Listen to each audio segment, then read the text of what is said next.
ልጁ የብሩክ ሆኖ ከተገኘ ጋሽዬ ብቻ ሳይሆን ብሩኬን የዛኔ መናገር የሚችለው እኛ የናንተ ኦዲየንሶች እኛ ራሳችን ነው ዝም አንለው።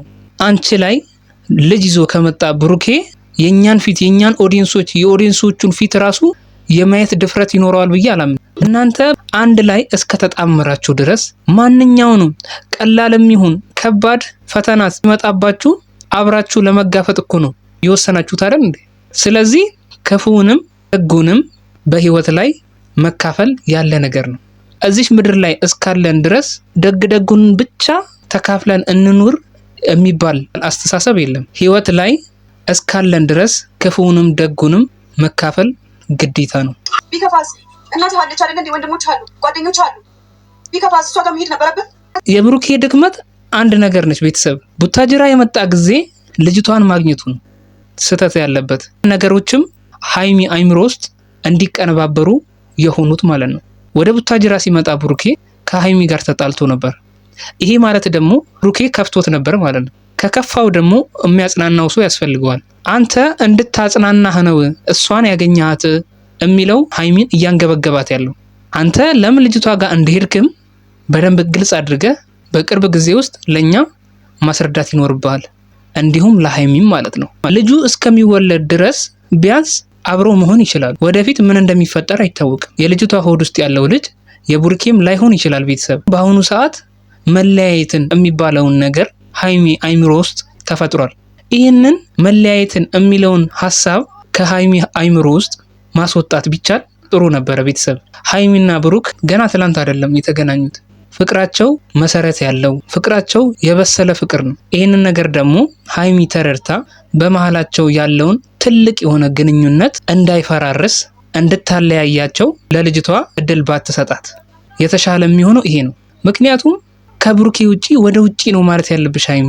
ባንቺና በብሩኬ መሃል ምንም የሚያለያያችሁ ነገር የለም። ጋሽዬ እንዳለውን ቪዲዮ ላይ ማለት ነው። ማንኛውም ሴት መታ አሁን ከብሩኬ አርግዣለሁ ብትል ሃይሚ ምን ልታደርጊ ነው? ይዛኔ ብሩኬ አስረግዟቸዋል ብለሽ ለተርቂው ነው? ምንድነው ሐሳብሽ?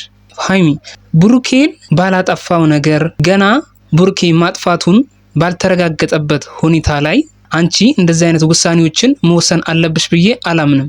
ምክንያቱም በመሃላችሁ ያለው ግንኙነት እየሳሳ ስለሚሄድ ማለት ነው። እናንተ በተራራቃችሁ ቁጥር ነገሮች እየሳሱ ይሄዳሉ። ልጅቷ እስከምትወልድ ድረስ ነገሮችን እስከሚጣሩ ድረስ ትዕግስት ብቻ ነው የሚያስፈልገው በአሁኑ ሰዓት። ዛሬ ማንስ አርግሻለሁ ያልከው ብሩክ ነገም ይሄ ልጅ አርግሻለሁ ከነገ ወዲያ ሌላ ሴት አርግሻለሁ ብላ ብትመጣ አንቺ እሺ ምን ላይ ልትወጪ ነው? በምን ላይ አመጣጠሽ? ምን አየሽ? የደረሰበት ነገር አለ፣ ያየሽው ነገር አለ። ጋሽዬም በደንብ ስሚው። ልክ የሆነ ነገር ነው ያወራው። ምንም ፈንጭ ሳይገኝ ይሄን የመሰለ ፍቅራችሁ ላይ መወሰንሽ ልክ አይደለም፣ አግባብ ያለው ነገር አይደለም። ልጅ ወለድና ልጁ ከተወለደ በኋላ ዲኤንኤ መረመራ እርምጃ ሊበቅ ይችላል። አሁን ጋሽዬ ምንም ነገር ሊወስን አልቻለም። ሊወስን የሚችለው ጋሽዬ እናንተ መስማማት እንዳለባችሁ ነው። ሃይሚ አንቺም ብሩክም ሰላም መፍጠር እንዳለባችሁ ነው ጋሽዬ የወሰነው። ውድና የተከበራችሁ የጨረቃ ፋሚሊ፣ የሰው ጭንቀት የሚያስጨንቃችሁ፣ የሰው ደስታ የሚያስደስታችሁ ውድ የሀገሬ ልጆች እንዴት ናችሁ?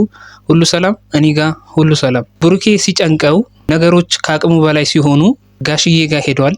ገና እስኪወለድ ዴኝ እንኳን ከኔ ዘረመል ጋር ከእሱ ከልጁ ጋር ምናምን ተደርጎ የሚታወቀው ግዴታ መወለድ አለበት ያ ልጅ። ልጁ የብሩኬ እንኳን ቢሆን አሁን የሚታወቅበት መንገድ የለም። እናቱ ሆድ ውስጥ እስካለ ድረስ ልጁ ከተወለደ በኋላ ነው የብሩኬን ጸጉሩ ይወሰዳል። ከልጁ ላይ ደግሞ ጸጉሩ ይወሰድና ዲኤንኤው ይመረመራል ማለት ነው። የዛኔ ነው የብሩኬ መሆኑን አለመሆኑን ማወቅ የሚቻለው። እስካሁን ድረስ ያለው ቴክኖሎጂ ልጁ ሳይወለድ የሚያረጋግጥ ቴክኖሎጂ እስካሁን አልተፈጠረም። ሁሌም እንደምለው ሃይሚ ብትረጋጋ የተሻለ ነው ብዬ አምናለሁ። ምክንያቱም ሃይሚ ደንግጣ ብሩኬንም እያስደነገጠችው ነው። ተጣልታችሁ ብትለያዩ ጥሩ ነው የሚመስለኝ በእውነት እንዴ። ሆነ ከተጣላችሁ በቃ እዛ ሰው ላይ ተስፋ ትቆርጣላችሁ። በቃ አለ አይደል በቃ ተጣልተናል ይቁረጥልኝ አይነት ነገር ልትወስኑ ትችላላችሁ። ሻይሚ ላይ ምን ልበል እየወደድኩ ነው ምን ላይ እያለች ምን ልበልሽ። አሁን ደግሞ የብሩኬ ጭንቀት ከመጠን በላይ ፊቱ ላይ ይነበብበታል። ብሩኬ ምን ያህል እንደጨነቀው የምታውቁት ጋሽዬ ጋር መሄዱን ነው። ጋሽዬ ጋር ሄዶ እባክህ ሃይሚ አኩርፋኛለችና አማልደኝ ብሎት ጋሽዬም አላሳፈረውም። ሃይሚን ይዞለት መጣ። አሁን ችግሩ ቤተሰብ ሃይሚና ብሩክ አልተጣሉም እኮ። ሳይጣሉ እየተዋደዱ ሲለያዩ በጣም ይከብዳል። ይሄ ደግሞ ከምትወዱት ሰው ጋር የምትጣሉበት ምክንያት ቢኖራችሁ ምንም ማለት አይደለም። በዛ ምክንያት ከዛ ሰው እንደተጣላችሁ ለራሳችሁ ተነግሩትና ለራሳችሁም ቢሆን ታሳምኑታላችሁ። አሁን ብሩኬና ሃይሚ ሳይጣሉ መራራቅ አይከብድም? ቤተሰብ